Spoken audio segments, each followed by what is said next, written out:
So when we're finding an estimate of the area by using these trapezoids, what happens is we're going to find the area of, let's say, this particular trapezoid, the one from 1/2 to 1. It's going to be the sum of the bases, but the bases of this trapezoid are the two function heights, f of 0.5 and f of 1.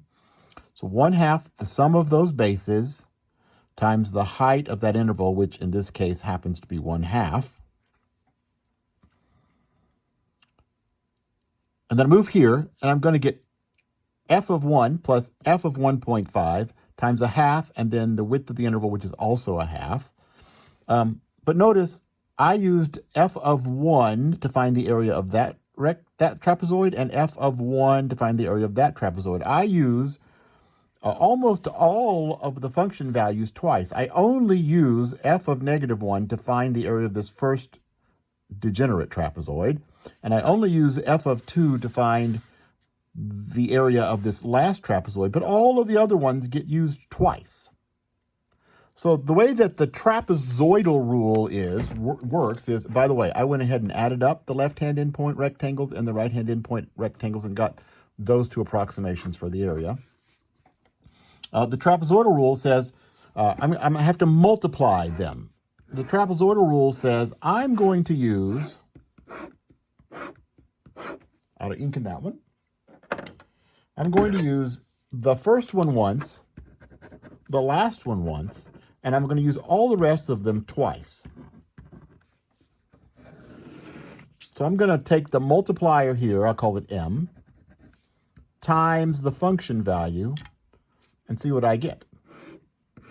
Well, I get 0 times 1 is 1. 2 times, I'm going to have to use a calculator. This is 1.8708. I see where I got it here. 1 times 2 is 2. 1.0607 times 2 is 2.1214.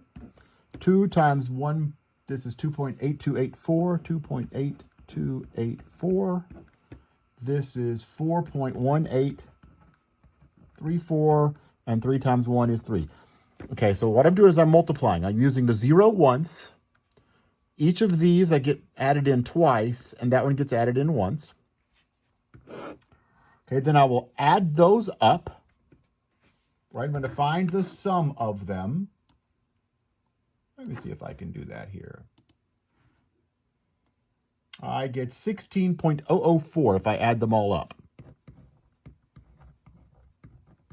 Right, and then I'm multiplying by 1/2 in the front because that is the formula for the area of a trapezoid, and I'm multiplying by 1/2 in the back, so I just put it in the front here. That's the height. One of them comes from the formula. I'm going to do another one in a minute that doesn't have the same numbers.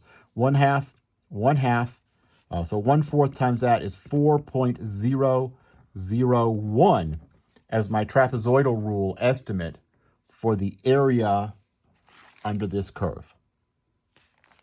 I think I'll start a new video before I talk about the other method.